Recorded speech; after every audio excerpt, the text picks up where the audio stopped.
What's up, y'all, and welcome to Flynn Dog Woodwork. This is Bryan. Now, if I were to ask you what the most important tool in your shop is, I'd bet I'd get a heck of a lot of different answers. I know for me, however, there's one clear-cut answer, and that is the table saw. Now, the table saw is so important that I built my entire shop around this essential tool. So today, we're going to take a look at the first table saw I ever purchased, the second table saw I purchased, and the table saw that I'm working with today. We're going to point out the advantages and the disadvantages of each saw so that I can help you make a better decision on which table saw is best for you. So this is a little bit of a trip down memory lane for me. If we look over here to the left, this is the first table saw I ever purchased. This is a 10-inch Ryobi table saw, and it suited me very well for about a year and a half. I only recently rediscovered this table saw as I was cleaning up my shop. After I realized that I really enjoyed woodworking, I moved over to the Dewalt table saw. Now this is also a 10-inch table saw, and it's a job site table saw, but it can definitely be used in the shop, and I really enjoyed this. I used this for about 3.5 years until I knew that woodworking was something that I really wanted to get into. Once that decision was made, I knew that I had to get a SawStop, and I finally got a 3-horsepower professional cabinet saw made by SawStop. So let's take a closer look at each one of these table saws, and I'll point out some of the pros and cons of each one. Let's start off with the Ryobi. Now, the Ryobi 10-inch table saw is one of the cheapest table saws out there, and that's frankly why I purchased this table saw. When I first got into woodworking, I wasn't quite sure if this was going to be a 2-week venture or a 2-year venture, and it turned out to be a 2-year venture. So that's why I only spent about a year and a half on this table saw. One thing I will have to warn you about this table saw is you get what you pay for. So consider that when purchasing this table saw. Let's take a look at some of the features. So I just want to remind everybody that this is an old table saw. This thing has been buried under a bunch of lumber for a number of years, so it's not all shiny and new like you might expect. If we look over to the left-hand side, you can see that the on and off switch is right here. It used to have a child lock on it, but I've since lost that lock, but it does have that feature. So just to the right of the on and off switch is the angle finder for the blade. Now this goes from 0 to 45 degrees, and I'll be frank, it's not that accurate. You'll still need to use something like a digital angle finder to lock into the angle that you need for your blade.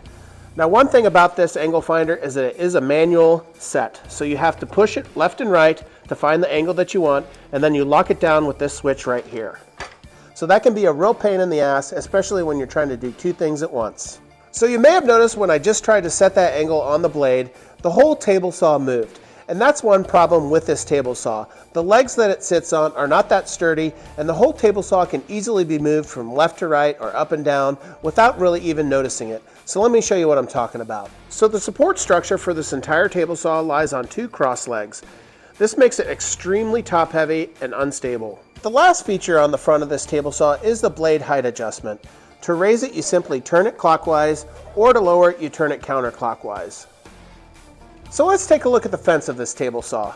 Now this fence is fairly small at 20.5 inches long. The fence has a holder for your push stick, which is kind of nice, but it obviously doesn't do the job as I've since lost mine. Now to lock the fence, you simply take this knob here and you push it down to lock it to where you want. If you want to take the fence off entirely, you loosen that knob and take it off as you see fit. Just like most entry-level table saws, it comes with a pretty pathetic miter gauge. Now this is in no way accurate, but it does go from 0 to 60 degrees. If we look at the cut capacity of this table saw, you can see that it goes 8.5 inches to the left and then 12.5 inches to the right. And this is one of the main reasons that I decided to upgrade from this table saw. If we look at the back side of the blade, you can see that there is a riving knife, which is great for safety. If we look at the back of the table saw, it does have a dust collection port. I'll be frank, I've never used this, so I can't attest to the actual functionality of it. If we look at the blade cover, you can see that it's actually a little bit different. It's not the standard blade cover. You can release it by pulling this knob here and easily access the blade. Now, if you like to make dados, this isn't the table saw for you, as it doesn't have the ability to hold a dado set. That's not cool. So do I love this table saw and recommend it? No.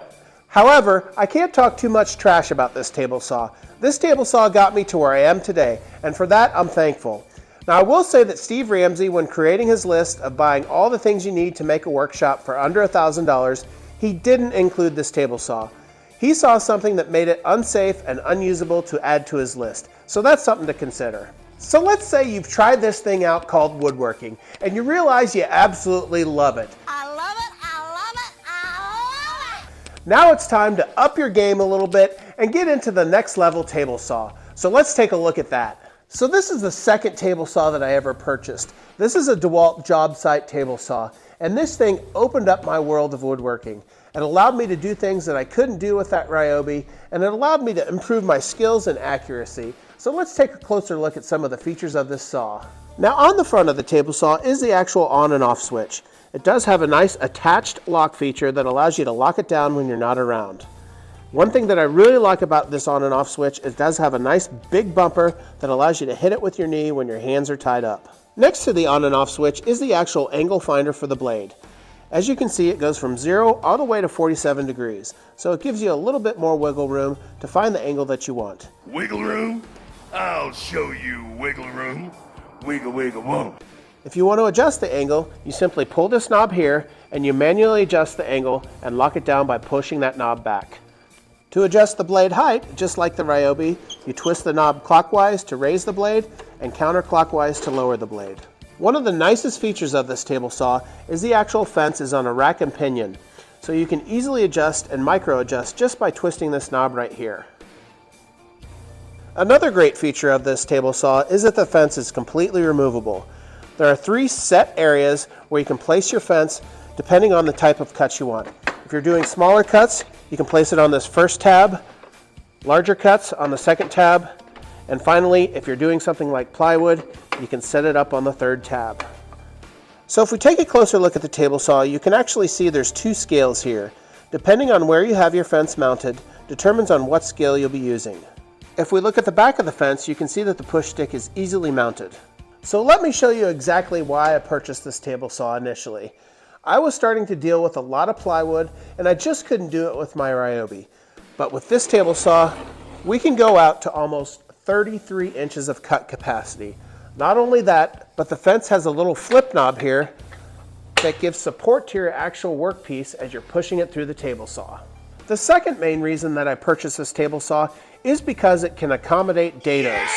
Now simply by buying a new throat plate that will accommodate the dados, you can easily switch out a regular table saw blade with the actual dado stack. So since this is a table saw that I still regularly use, I mainly keep a dado stack in here at all times. That way I don't have to put a dado stack into my regular table saw and I can easily access a dado when I need it. The throat plates are easily removable simply by unlocking them, and you can exchange out that throat plate in just a matter of seconds. On the left-hand side of the table saw, you can easily put in a riving knife simply by pulling this tab here and sliding the riving knife into the table saw, and you lock it down by placing it back. Below the riving knife release is a storage area for your wrenches to undo the blades. There's also a nice hook here where you can store your cords away. On the opposite side of the table saw is the lockdown for the fence. So by pushing it up, you can maneuver the fence and you can lock it down by pushing it down. Lastly, on the back of the actual table saw is a dust collection port where you can easily attach your shop vac. Finally, this truly is a job site table saw. You can easily tear this down and maneuver it wherever you want in just a matter of seconds.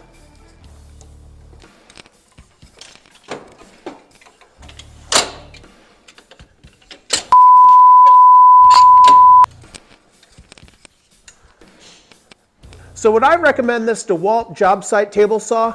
Absolutely. This is a table saw that I still regularly use today. Although I have a dado stack in it for my shop, I can take this wherever I want if I need to do a project in the house. I can easily roll it up there and start chopping down lumber almost immediately. So now let's talk some big boy talk. Get in my belly! Let's get into the SawStop 3 horsepower professional cabinet saw. There's a lot of great features with this table saw, let alone the fact that it can help you keep your fingers. But there are a couple things that I'm not too pleased with. Let's get into it. So first and foremost, the thing that I don't like about this table saw is the price tag. This thing is expensive, but I've had it explained to me like this. If I were to lose a finger on a table saw, how much would I pay to get that finger back? Well, $3,000 or $4,000 isn't a heck of a lot of money to get your finger back. So that's one of the main reasons I got this table saw, was because of the safety. There's a lot of other reasons too why I got this table saw, so let's take a look at those things. So before purchasing my SawStop 3 horsepower professional cabinet saw, I was going back and forth on which one I should get. Should I get the 52-inch cut capacity or the 36-inch cut capacity? After doing a lot of thinking, it became very clear to me. So the only reason I would need 52 inches of cut capacity would be if I'm cutting down a piece of plywood. And frankly, I think it's a safer way and a more efficient way to use a track saw, and I've got a track saw. So whenever I'm cutting down plywood that's over 36 inches long, I'm going to go with the track saw. So first off, let's take a look at the actual on-off switch of the SawStop. It has a key here that allows you to actually turn the SawStop on, and when the light is green, it means the safety features are active. Now to turn the saw on, you simply pull on this tab here. And if you're anything like me, you love the sound of that. And to push it off, you simply push the red tab. Now the nice thing about this red tab is it's super big and it easily allows you to push it with your knee when your hands are tied up. Now let's take a look at the angle finder for the blade. As you can see here, it goes from 0 degrees all the way up to 45 degrees. The main difference between this saw and the other saws is you don't have to provide support for the blade as you're making those micro adjustments. By turning this knob here, it slowly goes through all the angles until you find the angle that you're looking for. Just like with the other saws, you raise the blade by turning this knob here and lower it by turning it counterclockwise. Underneath the actual table saw, you can see that there's some storage here. You can store your miter gauge, your dust collection, as well as a riving knife. Underneath a 36-inch wing extension table are 2 aluminum legs that feel fairly flimsy. Now these give support to the actual extension wing, and they're adjustable so that you can level out your table. If we look at the left-hand side of the actual table saw, you can see that there's a little hook here that allows you to store your wrenches to tighten up the blade, as well as a push block, which is kind of nice because it's right there, very handy. If we take a look at the fence, this thing is amazing. This fence is very large and allows you to make all sorts of jigs, like this actual Jessam stock guide, and it allows you to easily glide the table saw fence anywhere on the table. You lock it down by simply pushing down on this tab. As you can see from this clip here, you can easily go out to 36 inches and probably a little bit beyond. So this is the first saw that I've ever had that has a cast iron tabletop. And having a cast iron tabletop really is a game changer. It's super smooth and slick, so you can easily get your wood through the table saw, and it's completely flat. In fact, this is the most flat surface in my entire shop. The throat plate on this table saw is amazing. It's easily removable by simply pulling up on this tab. The other nice thing about this table saw is it easily accepts dado stacks.